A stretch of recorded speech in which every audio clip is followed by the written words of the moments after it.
अक्सर हमें समझ में नहीं आता कि हमारी रिलेशनशिप क्यों टूट जाती है या उसमें तनाव क्यों बना रहता है। हमेशा हम सोचते हैं कि अचानक हमारे पार्टनर ने हमें धोखा दे दिया। क्यों दिया, कैसे दिया, वो हमसे दूर क्यों हो गया। लेकिन ध्यान रखिए, कुछ भी अचानक या बेवजह नहीं होता। अगर आपको अपनी रिलेशनशिप के खराब होने की वजह जाननी है तो आपको एक लड़की या एक लड़के की साइकोलॉजी को समझना होगा। सन 2005 में डॉक्टर विलियम्स और डॉक्टर सुजैन, इन दोनों ने मिलकर एक साइकोलॉजिकल एक्सपेरिमेंट किया जिसमें 495 लोग थे। ये सभी वॉलेंटियर्स शामिल थे। ये सभी इस एक्सपेरिमेंट का हिस्सा थे जो अपनी जिंदगी में अपने पार्टनर को कहीं ना कहीं धोखा दे चुके थे या धोखा दे रहे थे। सभी साइकियाट्रिस्ट ये जानने के लिए उत्सुक थे कि दो लोग जो आपस में बहुत प्रेम करते हैं वो एक दिन एक दूसरे से इतने अलग हो जाते हैं कि एक दूसरे के साथ रहना भी पसंद नहीं करते। इसका कारण क्या है, यही जानने के लिए इस एक्सपेरिमेंट को किया गया और सभी 495 लोगों से बात की गई ताकि उनके ब्रेकअप का कारण जाना जा सके। इस टेस्ट के बाद नतीजे चौंकाने वाले मिले। ज़्यादातर साइकियाट्रिस्ट को लगता था कि दो लोगों के अलग होने के बहुत से कारण होंगे, पर ऐसा नहीं था। उन्हें बहुत मुश्किल जवाब की उम्मीद थी, लेकिन जवाब आसान था। डॉक्टर विलियम इसे बोलते हैं इमोशन टैंक का खाली होना। इस ह्यूमन साइकोलॉजी के अनुसार हर व्यक्ति का एक इमोशनल टैंक होता है जिसके भरने पर हम किसी से प्यार करने लगते हैं और उसके करीब आने लगते हैं। वहीं दूसरी तरफ इसके कम होने पर हम लोगों से दूर होने लगते हैं और इसके खाली हो जाने पर हम अपने पार्टनर से दूर हो जाते हैं, यहाँ तक कि उसकी शक्ल देखना भी पसंद नहीं करते। लेकिन अब असली बात यहाँ से शुरू होती है कि ये इमोशनल टैंक खाली क्यों होता है और भरता कैसे है। यही साइकोलॉजी आपको समझाना मेरा मकसद है। अगर ये आपने समझ लिया तो अपनी रिलेशनशिप के साथ साथ आप दूसरों की रिलेशनशिप, दूसरों की लव लाइफ को भी बचा पाएंगे। एक लड़का और एक लड़की, दोनों की मानसिकता अलग है। साइकोलॉजिकली दोनों एक दूसरे से अलग होते हैं, लेकिन दोनों में एक समानता है कि दोनों अपने अपने इमोशनल टैंक को भरने में लगे रहते हैं। उसे पोषित करने के लिए नए नए तरीके खोजते हैं। इसी वजह से जो लोग उनके इमोशन टैंक को भरते हैं वो उसके करीब होते जाते हैं, और जो इसे नहीं भरता और इसको खाली करता है उससे दूर होते चले जाते हैं। एक फीमेल की साइकोलॉजी के अनुसार एक लड़की जब किसी बात से परेशान होती है तो किसी से बात करना चाहती है, किसी का सहारा चाहती है, अपनी भावनाओं को जाहिर करना चाहती है। वहीं दूसरी तरफ एक लड़का अधिकतर अपनी परेशानी को किसी से बताना पसंद नहीं करता। उसे लगता है अपनी परेशानी दूसरों को बताना अपनी कमजोरी जाहिर करना है। वो अपनी परेशानियों को अपने आप ही सॉल्व करने की कोशिश करता रहता है। एक लड़का दूसरों को सलाह देना पसंद करता है, इससे वो अपने आप को बेहतर महसूस करता है, लेकिन दूसरों से सलाह लेना कम पसंद करता है।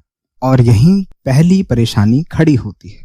जब एक लड़की किसी लड़के के पास अपनी परेशानी का हल मांगने आती है और उसे अपनी परेशानी बताती है, तब आपको ये ध्यान रखना चाहिए वो लड़के से परेशानी का हल नहीं मांग रही, बल्कि अपना दुख या परेशानी उससे बांट रही है।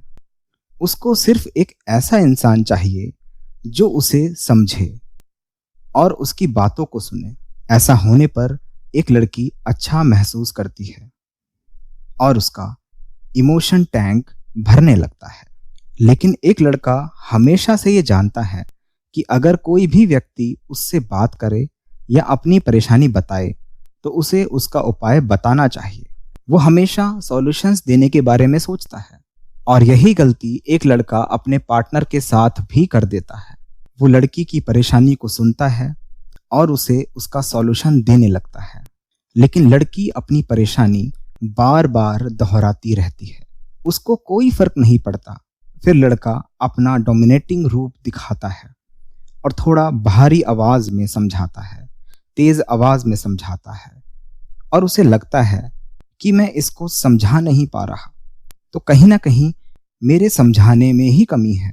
लेकिन वो नहीं जानता कि उसका समझाना वहां बेकार है, मानो उसकी दी हुई दवा भी जहर बन रही है। क्योंकि लड़की को लड़के से कोई सॉल्यूशन या कोई मोटिवेशनल स्पीच नहीं चाहिए, बल्कि अगर वो लड़की से बात भी कर ले और ये कहे कि सच में तुम्हारी परेशानी जायज़ है, सच में तुम परेशान हो, सच में ये बहुत बड़ी प्रॉब्लम है, तो इतना भी सही है। पर 95% रिलेशनशिप केसेस में लड़का इसका विपरीत ही करता है और रिजल्ट ये निकलता है कि लड़की का इमोशनल टैंक खाली हो जाता है। और यहाँ एंट्री होती है एक तीसरे इंसान की, क्योंकि अब उस लड़की को कोई चाहिए जो उस इमोशन टैंक को भर सके। ऐसे में कोई भी चलता है, बस वो इंसान सॉल्यूशन देने की जगह उस लड़की की भावनाओं को समझे। बस इतना ही काफ़ी होता है किसी थर्ड पर्सन के एंट्री करने के लिए। कई बार ये थर्ड पर्सन घर वाले होते हैं, कभी भाई होता है, बहन होती है या दोस्त होते हैं। पर अगर आपकी किस्मत सच में खराब है तो ये एक नया बॉयफ्रेंड भी हो सकता है। अब ये तो हो गई पहली सिचुएशन जिसमें एक लड़का एक लड़की की साइकोलॉजी को नहीं समझ पाता और रिलेशनशिप बेकार कर लेता है। और अब देखते हैं दूसरी सिचुएशन को।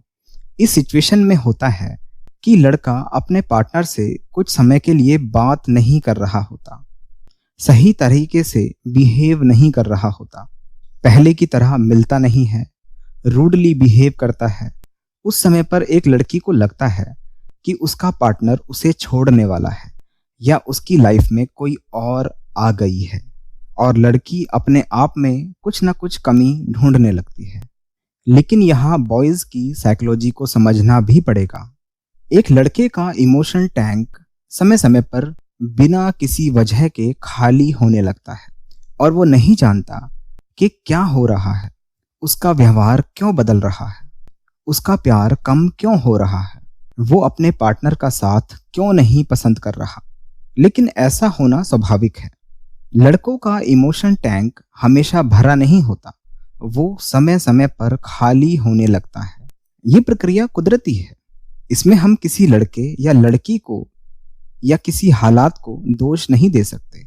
ये होता है, होता था और होता रहेगा। बहुत समय पहले हमारे पूर्वज कुछ समय के लिए अपनी बीवी और बच्चों से दूर चले जाते थे और अपने आप को किसी गुफा में या किसी एकांत जगह में रखते थे और कुछ समय बाद वापस आते थे। जब वे वापस लौटते थे तब उनका इमोशन टैंक पूरी तरह भरा होता था और अपने पार्टनर के साथ उनके रिश्ते और भी अच्छे हो जाते थे। लेकिन आज ऐसा करना मुमकिन नहीं है, क्योंकि अगर कोई आदमी कहे कि मेरा प्यार कम हो रहा है और मैं कुछ दिनों के लिए अकेला रहना चाहता हूँ, तो शायद ये बात सुनकर उसकी गर्लफ्रेंड या उसकी वाइफ उसे तभी छोड़ देगी और एक लव स्टोरी एक एक्शन ड्रामा में तब्दील हो जाएगी। लेकिन इस साइकोलॉजी को समझना पड़ेगा और अपनाना भी पड़ेगा।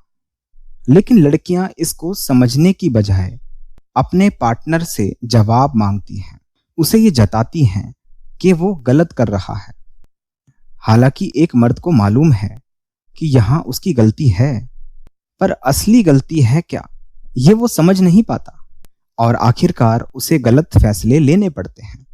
वो अपना इमोशनल टैंक भरने के लिए किसी और के पास चला जाता है। इस तरह की सिचुएशन में लोग एक्सटर्नल अफेयर्स में फंस जाते हैं या फिर अपने पार्टनर से लड़ झगड़ कर उनसे दूर होने की कोशिश करते हैं और आखिरकार बहुत अच्छी चल रही रिलेशनशिप बर्बाद हो जाती है। शायद वो रिलेशनशिप बहुत आगे तक चल सकती थी। ये दो कारण जो आज मैंने आपको बताए हैं, लगभग 95% रिलेशनशिप टूटने के मुख्य कारण हैं। आपकी रिलेशनशिप में और भी तनाव हो सकते हैं, परेशानियां हो सकती हैं, लेकिन सबका सॉल्यूशन जरूर होता है। और आप एक हेल्दी रिलेशनशिप चाहते हैं तो आप एक दूसरे को समझने का प्रयास करें, सब सही होता चला जाएगा। फिर भी कोई परेशानी है तो मैं आपकी सेवा में हाजिर हूँ, मुझसे संपर्क कर सकते हैं। मुझे आपकी मदद करने में खुशी होगी। हमेशा खुश रहिए, मुस्कुराते रहिए। फिर मिलूंगा आपसे किसी न किसी मोड़ पर, किसी न किसी वीडियो में। Till then, bye bye, take care, खुदा हाफिज, शब्बा खैर, आस्ता ला बिस्ता।